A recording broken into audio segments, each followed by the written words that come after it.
ബഹുമാന്യനായ അധ്യക്ഷൻ ശ്രീ കെ സുരേന്ദ്രൻ, രാജേട്ടൻ, എൻ്റെ ഗുരു Shri V Muraleedharan, Shri Kummanam Rajasekharan, Shri P K Krishnadas, Ramanpillai sir, Shri Abdullakutty, Shri Anil K Antony, Shri P C George, Shrimati Padmaja Venugopal, N Radhakrishnan, Shobha Surendran, M T Ramesh, P Sudheer, Krishnakumar, പ്രിയമുള്ള സഹപ്രവർത്തകരെ, സുഹൃത്തുക്കളെ, സഹോദരി സഹോദരന്മാർ, ഈ വിശാല സമ്മേളനത്തിൽ, നേതൃസമ്മേളനത്തിൽ ആദ്യമായി ഞാൻ പ്രിയങ്കരനായ പ്രധാനമന്ത്രി നരേന്ദ്രമോദിയെ അഭിനന്ദിക്കുകയാണ്. കാരണം തുടർച്ചയായിട്ട് 3-ാം പ്രാവശ്യം അദ്ദേഹം പ്രധാനമന്ത്രിയായിരിക്കും. ഇന്ത്യയിൽ മാത്രമല്ല, ലോകത്തുള്ള ഏത് ജനാധിപത്യ രാജ്യം എടുത്തു കഴിഞ്ഞാലും ഒരു വ്യക്തി നിരന്തരമായിട്ട് 3 പ്രാവശ്യം തിരഞ്ഞെടുക്കപ്പെടുക എന്ന് പറയുന്നത് അത്ര എളുപ്പമല്ല.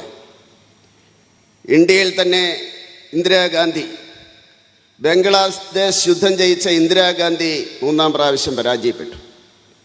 അടൽജി 98-ലും 99-ലും ജയിച്ച അടൽജിയെ 2004 ഈ കാര്യം പറഞ്ഞാണ് പരാജയപ്പെടുത്തിയത്, വീണ്ടും 3-ാം പ്രാവശ്യം വേണ്ട എന്ന്. പക്ഷേ ഇപ്രാവശ്യം നമ്മുടെ രാഷ്ട്രീയ പ്രതിയോഗികൾ നമ്മളിട്ട് കൊടുത്ത 400-ൻ്റെ അപ്പുറത്തേക്ക് പോയപ്പോൾ ആ 3-ാം പ്രാവശ്യം എന്നുള്ളത് ചർച്ച ചെയ്യപ്പെട്ടില്ല. അതുകൊണ്ട് സാധാരണ പറയാറുണ്ട്, 3-ാമത്തത് കടന്നു കിട്ടിയാൽ പിന്നെ തടയാൻ സാധിക്കില്ല എന്ന്.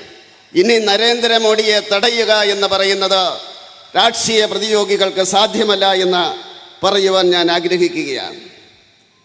ഇവിടെ പറയുന്ന അവസരത്തിൽ എൻ്റെ കൂടെ നടന്ന്, എൻ്റെ കൂടെ പ്രവർത്തിച്ച്, എൻ്റെ കൂടെ കിടന്നുറങ്ങി, രാത്രി മുഴുവൻ തമാശ പറഞ്ഞ് ചിരിപ്പിച്ച്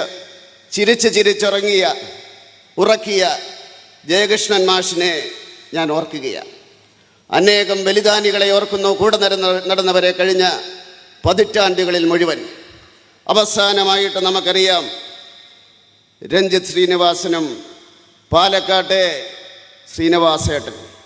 തീർച്ചയായിട്ടും അവരുടെ ബലിദാനമാണ് നമ്മുടെ കരുത്തെന്ന് പറയുവാൻ ആഗ്രഹിക്കുകയാണ്. അവരെ ഞാൻ സ്മരിക്കുകയാണ്. എന്തുകൊണ്ടോ ഞാനും സുരേന്ദ്രനും ഒരേ രീതിയിൽ ചിന്തിച്ചു പോയി. എനിക്കത് ചിന്തിക്കാതിരിക്കാൻ പറ്റില്ല. കാരണം സഹമന്ത്രിയായിട്ട് നിങ്ങളുടെ മുമ്പിൽ നിൽക്കുമ്പോൾ ആ സ്മരണകൾ ആവശ്യമാണ്. രാജേട്ടൻ നമ്മുടെ സംസ്ഥാന പ്രസിഡന്റുമാരെ പറ്റി പറയുന്ന അവസരത്തിൽ ആ മാർഗനിർദ്ദേശമാണ് എന്നെ ഞാനാക്കിയത്. അതുകൊണ്ടാണ് ഞാൻ ഗുരു എന്ന് വിളിക്കുന്നത്. പിന്നെ മാരാർജി, ഞാൻ കണ്ട BJP നേതാക്കന്മാരിൽ ഏറ്റവും ജനകീയനായിട്ടുള്ള മാരാർജി, അദ്ദേഹത്തെ കണ്ടാൽ പൊട്ടിച്ചിരിക്കാത്ത, അദ്ദേഹത്തിൻ്റെ പ്രസംഗം ശ്രവിക്കാത്ത, അദ്ദേഹത്തെ ഇഷ്ടപ്പെടാത്ത ഒരു രാഷ്ട്രീയ പ്രവർത്തകനുമില്ലായിരുന്നു കേരള രാഷ്ട്രീയത്തിൽ. അതുപോലെ തന്നെ രാമൻപിള്ള സാർ, അദ്ദേഹത്തിൻ്റെ അടുത്തേക്കായിരുന്നു സംശയ നിവാരണത്തിന് വേണ്ടി പൊയ്ക്കൊണ്ടിരുന്നത്. രാഷ്ട്രീയപരമായിട്ടുള്ള ജ്ഞാനത്തിൻ്റെ കാര്യത്തിൽ അദ്ദേഹം കേരള രാഷ്ട്രീയത്തിൽ മുൻപന്തിയിലാണ്. തീർച്ചയായിട്ടും അദ്ദേഹത്തിൻ്റെ സഹായമുണ്ട്. ശ്രീധരൻ മാസ്റ്റർ, എപ്പോഴും ആരും കേൾക്കാതെ തമാശ പറഞ്ഞെന്നെ ചിരിപ്പിച്ചിരുന്ന ശ്രീധരൻ മാസ്റ്റർ, CK, ഞാനൊരു സൈക്കിൾ റാലി നടത്തി 1984 22 ദിവസം നീണ്ടു നിന്ന ഒരു സൈക്കിൾ റാലി. അന്ന് മുതൽ എല്ലാ അവസരത്തിലും CKയുടെ ആ സഹായം, പ്രോത്സാഹനം എനിക്കുണ്ടായിരുന്നു. മറ്റൊന്നത് ശ്രീധരൻപിള്ള സാറാണ്. നിയമജ്ഞനെന്ന രീതിയിൽ എനിക്ക് സഹായം കിട്ടിയെന്ന് പറഞ്ഞാൽ പലരും അത്ഭുതപ്പെടും. ഇടയ്ക്കെപ്പോഴോ സുപ്രീം കോടതിയിൽ പ്രാക്ടീസ് ചെയ്തുകൊണ്ടിരുന്ന അവസരത്തിൽ അദ്ദേഹത്തിൻ്റെ സഹായം വിലമതിക്കാൻ വയ്യാത്തതായിരുന്നു. അദ്ദേഹത്തിൻ്റെ കൂടെ ഡൽഹിയിലെ ഹോട്ടലിൽ താമസിക്കുന്ന അവസരത്തിൽ അദ്ദേഹം ഒരു സെക്കൻഡ് പോലും പാഴാക്കാതെ അധ്വാനിക്കുന്നത് കണ്ടപ്പോൾ അതൊരു മാതൃകയായിട്ട് ഞാൻ എടുക്കുകയാണ് ഉണ്ടായത്. അതുപോലെ തന്നെ PK കൃഷ്ണദാസ്, ഞാനും കൃഷ്ണദാസും കൂടെ ഒരു സ്ലീപ്പറിൽ ട്രെയിനിൻ്റെ സ്ലീപ്പറിൽ കിടന്നുറങ്ങിയാൽ എങ്ങനെയിരിക്കുമെന്ന് ചിന്തിച്ചാൽ മതി. അത് ചെറുപ്പത്തിലെ ബന്ധമാണ്. യുവത്വത്തിലെ ബന്ധം ശാശ്വതമായിരിക്കുമെന്നും ഏറ്റവും അടുപ്പമുള്ളത് അതായിരിക്കുമെന്നും അതുകൊണ്ട് തന്നെ എനിക്ക് ഏറ്റവും അടുപ്പം കൃഷ്ണദാസിനോടാണെന്നും പറയുവാൻ അഭിമാനമുണ്ട്. അതുപോലെ തന്നെ നമുക്കറിയാം വി മുരളീധരൻ സംഘടന എങ്ങനെ പ്രവർത്തിക്കണമെന്ന് നിങ്ങളെ പഠിപ്പിച്ചത്, എന്നെ പഠിപ്പിച്ചത് വി മുരളീധരനാണ്. ആ കാര്യത്തിൽ ആർക്കും സംശയമുണ്ടാവില്ല, ഒരു സംശയവും ആർക്കുമില്ല. കുമ്മനവും ഞാനും 3 വർഷം ഒരു വീട്ടിലാണ് താമസിച്ചത്. ലാളിത്യത്തിൻ്റെ പ്രതീകമെന്ന് പറഞ്ഞു കഴിഞ്ഞാൽ അത് കുമ്മനമാണ്, ആ കാര്യത്തിൽ സംശയമില്ല.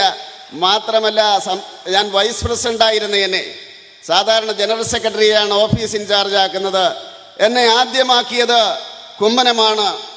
ആ കുമ്മനത്തിൻ്റെ ആ സ്നേഹത്തെ ഞാൻ അംഗീകരിക്കുന്നു.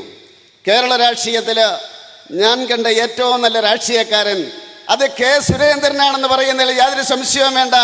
അതുകൊണ്ടാണ് നമ്മൾ ജയിച്ചത്. ഇനി ഞാൻ മന്ത്രിയായതിനു ശേഷം എൻ്റെ കർത്തവ്യമെന്ന് പറയുന്നത് ഈ രാജ്യത്തിൻ്റെ വികസനമാണ്, യാതൊരു സംശയവുമില്ല. അതോടൊപ്പം തന്നെ കേരളത്തിൻ്റെ വികസനമാണ്.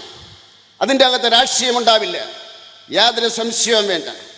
പക്ഷേ ഈ ലിബറലൈസേഷൻ വന്നതിന് ശേഷം ഒരു ധാരണയോ തെറ്റിദ്ധാരണയോ ഉണ്ടായി. അടിസ്ഥാന വികസനത്തിന് വേണ്ടി കടയെടുക്കുന്നത് വലിയ കാര്യമാണ്. ആദ്യഘട്ടത്തിൽ അത് അംഗീകരിക്കപ്പെട്ടു. അതിൻ്റെ ഉദാഹരണമായിരുന്നു ചൈന. പക്ഷേ അടുത്ത ഘട്ടത്തിൽ അത് അധപ്പതനത്തിലേക്ക് നയിക്കും, ഉൽപാദനക്ഷമതയുമായിട്ട് ബന്ധപ്പെട്ടതല്ല എങ്കിൽ എന്ന് ലോകം കണ്ടോ, അതിൻ്റെ ഉദാഹരണം ചൈനയായിരുന്നു. അതുകൊണ്ട് എനിക്ക് പറയാനുള്ളത്, കടം മാത്രമാണ് മൂലധനമെന്ന് ധരിച്ചുകൊണ്ടാരെങ്കിലും മുന്നോട്ട് പോയി കഴിഞ്ഞാൽ സാമ്പത്തിക സ്ഥിതിയെ നമുക്ക് മുന്നോട്ട് കൊണ്ടുപോകാൻ സാധിക്കില്ല.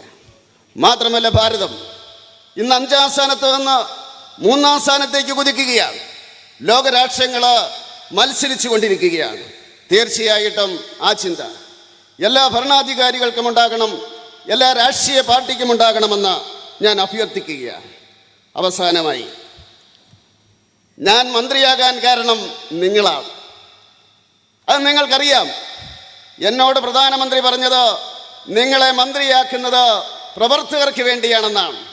അതുകൊണ്ട് തീർച്ചയായിട്ടും എനിക്ക് പറയാൻ സാധിക്കും, ഇന്നലെ എങ്ങനെയായിരുന്നോ ഞാൻ നിങ്ങളുടെ കൂടെ, ഇന്ന് എങ്ങനെയാണോ നിങ്ങളുടെ കൂടെ, നാളെയും അങ്ങനെ തന്നെ നിങ്ങളുടെ കൂടെ ഉണ്ടായിരിക്കും. കാരണം നിങ്ങളാണ് എന്നെ മന്ത്രിയാക്കിയത്. നന്ദി, നമസ്കാരം. ഈ യോഗം ഉദ്ഘാടനം ചെയ്തുകൊണ്ട് എൻ്റെ വാക്കുകൾ ഉപസംഹരിക്കുന്നു.